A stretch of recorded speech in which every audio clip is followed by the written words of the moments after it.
नौ से अवन इस लेक्चर के अंदर हम टीसीपी कनेक्शन मैनेजमेंट का अभ्यास करने वाले हैं। सबसे पहले तो तुम्हें यह समझने की जरूरत है कि अगर क्लाइंट और सर्वर को एक दूसरे के साथ कम्युनिकेट करना है तो ऐसा करने के लिए सबसे पहले उन्हें एक दूसरे के साथ एक कनेक्शन इस्टेब्लिश करना पड़ता है। अब इस कनेक्शन को अगर उन्हें इस्टेब्लिश करना है एक दूसरे के साथ तो ऐसा करने के लिए 3-वे हैंडशेक फॉर कनेक्शन इस्टेब्लिशमेंट का इस्तेमाल किया जाता है। अब तुम लोग कहोगे कि बाबा इसके अंदर क्या होता है। इसके अंदर जो हमारा क्लाइंट है वो सबसे पहले एक SYN सेगमेंट या तुम इसको SYN मैसेज भी कह सकते हो। क्लाइंट इस SYN मैसेज को सर्वर को सेंड करता है। SYN का मतलब होता है सिंक्रनाइजेशन और SYN मैसेज का मतलब तुम ये अज्यूम कर सकते हो कि क्लाइंट सर्वर को ये पूछ रहा है कि बाबा मैं तेरे साथ कम्युनिकेट करना चाहता हूँ, क्या तू अवेलेबल है क्या। अगर सर्वर अवेलेबल है तो उस केस में जो सर्वर है वो एक एक्नॉलेजमेंट मैसेज क्लाइंट को सेंड करेगा। एक्नॉलेजमेंट मैसेज का मतलब बेसिकली सर्वर क्लाइंट को ये बोल रहा है कि हाँ भाई मैं अवेलेबल हूँ, तू मेरे साथ कम्युनिकेट कर सकता है, राइट। अब यहाँ पे एक छोटा सा ट्विस्ट है और वो ट्विस्ट ये है कि जो भी चीजें अभी तक मैंने तुम लोगों को बोली या जो भी प्रोसेस अभी तक हमने पढ़ा उस प्रोसेस के वजह से या उस प्रोसेस के मदद से सिर्फ और सिर्फ क्लाइंट ही सर्वर के साथ कम्युनिकेट कर सकता है। बट हमें तो दोनों तरफ से कम्युनिकेशन चाहिए, दो तरफा प्यार चाहिए, एक तरफा प्यार नहीं चाहिए, राइट। तो क्योंकि हमें दोनों तरफ से कम्युनिकेशन चाहिए बट इस प्रोसेस के वजह से सिर्फ और सिर्फ क्लाइंट ही सर्वर के साथ कम्युनिकेट कर पा रहा है, इसीलिए कुछ ऐसा होने की जरूरत है जिससे सर्वर भी क्लाइंट के साथ कम्युनिकेट कर सकता है। तो इसके लिए जो हमारा सर्वर है वो भी एक SYN यानी कि सिंक्रोनाइजेशन मैसेज क्लाइंट को सेंड करता है और उस सिंक्रोनाइजेशन मैसेज का रिप्लाई जो क्लाइंट है वो एक एक्नॉलेजमेंट मैसेज के साथ सर्वर को देता है। इसका मतलब ये है कि क्लाइंट भी अवेलेबल है और सर्वर भी क्लाइंट के साथ कम्युनिकेट कर सकता है। मतलब बेसिकली इन दो चीजों की वजह से क्लाइंट सर्वर के साथ कम्युनिकेट कर सकता है और इन दो चीजों की वजह से सर्वर क्लाइंट के साथ कम्युनिकेट कर सकता है। और जब ये पूरा का पूरा प्रोसेस कंप्लीट हो जाता है तब 3-वे हैंडशेक फॉर कनेक्शन एस्टैब्लिशमेंट की ये जो प्रक्रिया है वो समाप्त हो जाती है। इन दोनों के बीच में एक कनेक्शन एस्टैब्लिश हो जाता है और ये जो प्रोटोकॉल है या ये जो 3-वे हैंडशेक फॉर कनेक्शन एस्टैब्लिशमेंट का प्रोसेस है, ये प्रोसेस जो मैसेजेस या जो डेटा इन दोनों के बीच में सेंड होने वाले हैं उन मैसेजेस या उन डेटा की रिलायबिलिटी को गारंटी करता है।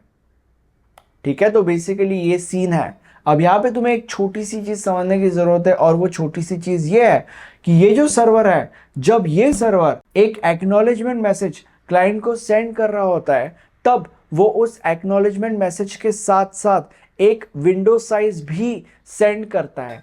अब विंडो साइज का मतलब क्या होता है? विंडो साइज का मतलब ये होता है कि लेट्स से फॉर एग्जांपल अगर वो विंडो साइज है 150 बाइट्स, तो इसका मतलब ये है कि अगर फ्यूचर में क्लाइंट लाइक कनेक्शन इस्टेब्लिश होने के बाद अगर क्लाइंट कुछ डेटा सर्वर को सेंड कर रहा है तो वो जो डेटा है वो उस विंडो साइज यानी कि हमारे केस में 150 बाइट्स से ऊपर नहीं होना चाहिए। That data should not exceed 150 bytes. तो विंडो साइज का मतलब ये होता है। और 3-वे हैंडशेक फॉर कनेक्शन एस्टैब्लिशमेंट की प्रक्रिया इस तरीके से कैरी आउट करी जाती है।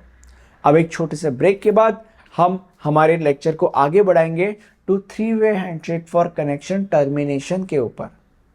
अब 3-वे हैंडशेक फॉर कनेक्शन टर्मिनेशन का मतलब क्या होता है? मान लेते हैं कि 3-वे हैंडशेक फॉर कनेक्शन एस्टैब्लिशमेंट इस प्रोसेस के बाद क्लाइंट और सर्वर के बीच में एक कनेक्शन हो जाता है या एक कनेक्शन एस्टैब्लिश हो जाता है और उसके बाद क्लाइंट सर्वर को अलग अलग टास्क्स देता है और सर्वर भी उन टास्क्स को कंप्लीट कर रहा होता है। अब ये चीज चलते जाती है और एक ऐसा पॉइंट आता है जब क्लाइंट के पास सर्वर के लिए कोई भी टास्क नहीं होता और जब ये पॉइंट आता है तब क्लाइंट और सर्वर के बीच में जो कनेक्शन था ये कनेक्शन टर्मिनेट हो जाना चाहिए।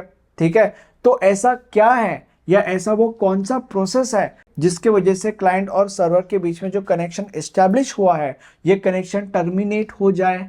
वो जो प्रोसेस है उस प्रोसेस को हम कहते हैं three way handshake for connection termination. अब तुम लोग कहोगे कि बाबा ये प्रोसेस कैसे इनिशिएट होता है या ये प्रोसेस कैसे काम करता है। इस प्रोसेस के अंदर जो हमारा क्लाइंट है वो सर्वर को एक FIN मैसेज सेंड करता है। FIN का मतलब होता है फिनिश, और ये मैसेज बेसिकली ये बताता है सर्वर को क्लाइंट की तरफ से कि अब मेरा तेरा जो भी कनेक्शन था उस कनेक्शन को मैं फिनिश करना चाहता हूँ। तुम्हारी गर्लफ्रेंड जैसे तुम्हें बोलती है ना, I don't want to be with you anymore, बस सेम कुछ वैसा ही यहाँ पे होता है। ठीक है, जब ये FIN मैसेज सर्वर को मिलता है तब इस FIN मैसेज के रिप्लाई में सर्वर क्लाइंट को AC की यानी कि एक्नॉलेजमेंट मैसेज सेंड करता है। अब यहाँ पे एक छोटा सा ट्विस्ट है, और वो ट्विस्ट ये है कि इस प्रोसेस के वजह से क्लाइंट और सर्वर का कम्युनिकेशन फिनिश होगा, बट सर्वर और क्लाइंट का कम्युनिकेशन भी फिनिश होना चाहिए ताकि पूरा का पूरा कनेक्शन टर्मिनेट हो जाए, राइट। तो उसके लिए जो सर्वर है वो भी क्लाइंट को एक FIN यानी कि फिनिश मैसेज सेंड करता है, और इस फिनिश मैसेज का मतलब यह है कि अगर क्लाइंट तू मेरे साथ कम्युनिकेट नहीं करना चाहता तो मैं भी, even I don't want to communicate with you. जब तुम तुम्हारी गर्लफ्रेंड को कहते हो कि मैं तेरे साथ बात नहीं करना चाहता, तब तुम्हारी टॉक्सिक गर्लफ्रेंड भी तुम्हें कहती है ना, मैं भी तेरे साथ बात नहीं करना चाहती, राइट। सेम चीज यहाँ पे होती है। सर्वर भी क्लाइंट को FIN मैसेज सेंड करके ये बोलता है कि अगर तू मेरे साथ कम्युनिकेट नहीं करना चाहता तो मैं भी तेरे साथ कम्युनिकेट नहीं करना चाहती, राइट। और उस FIN मैसेज या जो भी FIN मैसेज क्लाइंट को मिलता है, उस FIN मैसेज के साथ या उस FIN मैसेज का रिप्लाई क्लाइंट एक एक्नॉलेजमेंट मैसेज के साथ सर्वर को देता है, और जब ये प्रोसेस कंप्लीट हो जाता है तब क्लाइंट और सर्वर के बीच में जो कनेक्शन एस्टैब्लिश हुआ था वो कनेक्शन टर्मिनेट हो जाता है। तो ये है पूरा का पूरा प्रोसेस। अब एग्जाम के अंदर ये गर्लफ्रेंड बॉयफ्रेंड वाली नौटंकी मत लिखना, तुम्हें अंडा मिलेगा। जो नोट्स मैंने तुम्हारे लिए बनाए हैं इस सब्जेक्ट के, मैं चाहता हूं कि तुम उन नोट्स को रेफर करो, बहुत ज़्यादा अच्छे मार्क्स मिलेंगे। नोट्स के सारे डिटेल्स मैंने आपके लिए नीचे डिस्क्रिप्शन बॉक्स में अवेलेबल करा दिए हैं। अब हम एक यूनिक केस का अभ्यास करेंगे जिसका नाम है 4-वे हैंडशेक फॉर कनेक्शन टर्मिनेशन। अब 4-वे हैंडशेक फॉर कनेक्शन टर्मिनेशन के अंदर क्या होता है, अब इसके अंदर ना मान लेते हैं कि क्लाइंट ने सर्वर को एक टास्क देके रखा है टू कंप्लीट, राइट। अब इसके बाद क्लाइंट के पास सर्वर को देने के लिए कुछ है ही नहीं, राइट। और इसीलिए जो क्लाइंट है वो एक FIN मैसेज यानी कि एक फिनिश मैसेज सर्वर को सेंड करता है।